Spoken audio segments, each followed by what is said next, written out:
ইয়া যুল জালালি ওয়াল ইকরাম, এই দোয়াটা পড়লে কি হয় এটা আমরা অনেকেই জানি না।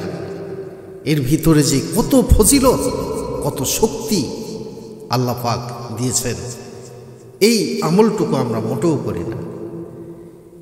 আমরা এটা সম্পর্কে অনেকেই জানি না, শুধু জানি ইয়া যুল জালালি ওয়াল ইকরাম, এই দোয়াটি পাঠ করলে অশেষ ফজিলত ও বরকত লাভ হয়। কিন্তু যদি এর আসল রহস্য আমরা জানতাম, তাহলে আমরা চুপে চুপে বসে থাকতাম না, সব সময় এই আমলটুকু আমরা করতাম। আপনি কি জানেন পবিত্র কোরআনে আল্লাহ তাআলা এই গুণবাচক নামটি 2 বার উল্লেখ করেছেন। সূরাতুল রহমানের 27 নম্বর আয়াতে একবার, আবার 78 নম্বর আয়াতে একবার আল্লাহ পাক বলেছেন। এই আয়াতগুলির থেকে বোঝা যায় যে আল্লাহ তাআলা মহিমান্বিত এবং সম্মানের অধিকারী। হাদিস শরীফে এই দোয়াটি পাঠের উপর বিশেষভাবে গুরুত্ব আরোপ করা হয়েছে। এটা হচ্ছে দোয়া কবুলের একটা মাধ্যম। রাসূল পাক সাল্লাল্লাহু আলাইহি সাল্লাম তিনি বলেছেন, তোমরা সব সময় ইয়া যুল জালালি ওয়াল ইকরাম পড়াকে অপরিহার্য করে নাও। এর দ্বারা বোঝা যায় দোয়া করার সময় এই নামটি বেশি বেশি উল্লেখ করলে আল্লাহ পাকের কাছে দোয়া কবুল হয়ে যায়। এটাকে ইসমে আজম বলা হয়েছে।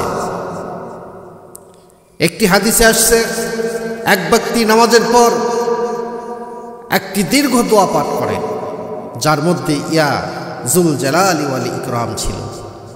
তখন রাসূলুল্লাহ সাল্লাল্লাহু আলাইহি ওয়াসাল্লাম বলেন, তুমি আল্লাহর দরবারে ইসমে আজমের মাধ্যমে দোয়া করেছো, যে নামে ডাকলে মহান আল্লাহ রব্বুল আলামিন সাড়া দেন এবং কিছু চাইলে আল্লাহ পাক সাথে সাথে সেটা দিয়ে দেন। সে আমলটাই হচ্ছে ইয়া যুল জালালি ওয়াল ইকরাম। ভাইরা আমার, বন্ধুরা আমার, এই ছোট্ট আয়াতে এত বড় ফজিলত, কিন্তু আমরা এই ফজিলত থেকে আজকে বঞ্চিত হচ্ছি।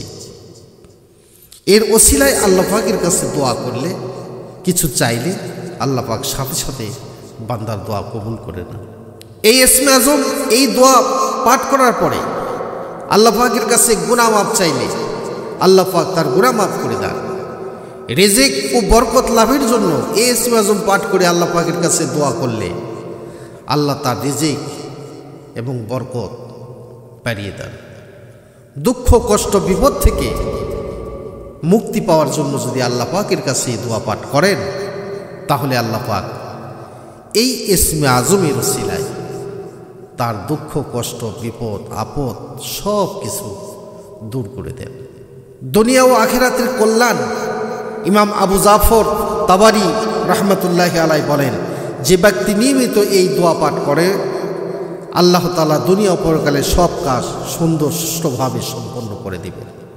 সুতরাং ইয়া যুল জালালি ওয়াল ইকরাম দোয়াটি নিয়মিত পাঠের মাধ্যমে আল্লাহর নৈকট্য লাভ করা যায়, ইহকালীন ও পরকালীন অশেষ কল্যাণ হাসিল করা যায়। আপনারা এই আমল করতে কোনো সময় ভুলবেন না, আমল আপনারা করবেন। নামাজের শেষেই এই ইয়া যুল জালালি ওয়াল ইকরাম বলার পরে অন্তত 11 বার অথবা 21 বার পাঠ করার পরে এই দোয়ার ওসিলায়, এই ইসমে আজমের ওসিলায় আল্লাহ পাকের কাছে মনের সব কথা উজাড় করে বলবেন, আল্লাহ আপনার দোয়া কবুল করে নেবেন ইনশাআল্লাহ।